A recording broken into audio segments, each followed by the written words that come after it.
but you've been well respected and regarded by people across the country, and you've risen to a position of influence in Congress. But, looking at these high watermarks, Congressman Bachmann, I also want to ask you this question.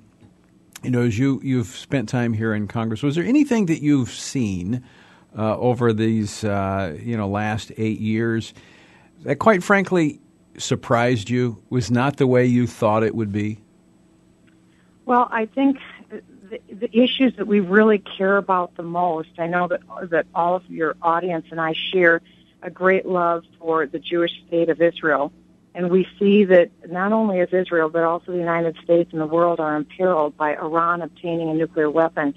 I was privileged to serve on the Intelligence Committee for the last 4 years. We deal with the classified secrets of the nation.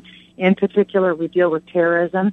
And again, I was privileged to have a front row seat in watching this up-tempo of Islamic Jihad across the world.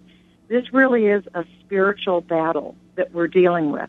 And while the president continues to say that this is not about Islam, the religion of Islam, I beg to differ. This has everything to do with the tenets of Islam, and it is a new state that's being put together and for the purpose of destroying Israel and to turn the United States also into an Islamic Caliphate. As wild and fantastic as that sounds, that is their goal and that is their motivation. And I have been very surprised, to answer your question, to see the President of the United States at every turn cut the legs off of our ally Israel and, in fact, embrace and lift up the agenda of Islamic Jihad.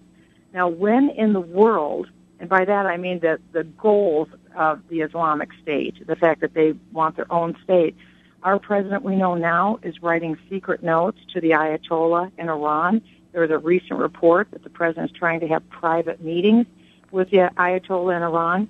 Iran's very clear about their goal. Their goal is to have a nuclear weapon. They've said unequivocally they will use it against the United States and against Israel. And this is what has shocked me, that in a world that is so obviously at risk from an evil, bad actor, Iran is a designated terror state, probably the worst terror state in the world, and to think that our president thinks through his own charm and negotiating skills, through that magic, that somehow he could cause them to change course, it's ludicrous and it's laughable. And my opinion, Tony, for my 8 years, I have rolled the dice, and I've decided I'm not going to hold back. I'm going to give it everything I have. And so I was at the White House Christmas party earlier in December, and I decided that I would use that time that I had with the president, because each of the members of Congress get a photo with the president. And I thought rather than just making light, I would have a substantive conversation with him. And I did.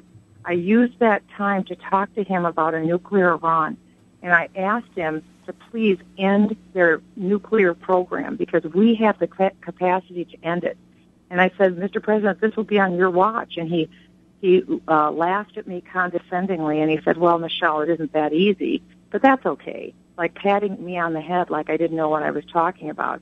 And I looked back at him, and I said, Mr. President, if Iran has a nuclear weapon, it will be on your watch, and the history of the world will change because of your failure to act.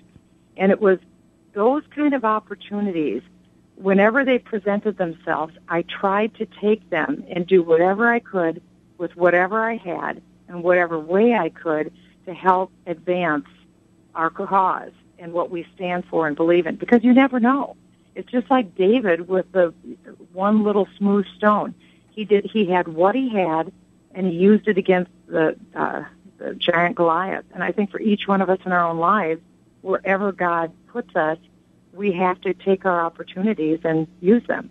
Absolutely. Absolutely. And by the way, David had a lot to lose because he had already had been anointed king. He was king in the waiting, but yet took on the giant anyway. And I think that's what we've got to be willing to take those risks because, as David said, is there not a cause? And in fact, there was a cause, and he stood. And I think that's exactly, Michele, what you have done. And I want to commend you for, I've watched you from the very beginning, and you are finishing just as strong as you started. And that's saying a lot for somebody in this city. So, Michele, thank you for being faithful to the very principles that you embraced at the very beginning. You've fought for them. You've upheld them the whole way. Thanks for being with us. Thank you so much, Tony. And again, it has been a wonderful partnership, and it couldn't be done without the support of your listeners. So thank you again. All right, Michele, have a very Merry Christmas, and I know we'll be talking in the new year. Oh, yeah, we will. God bless you. All right, that was Congresswoman Michele Bachmann from Minnesota.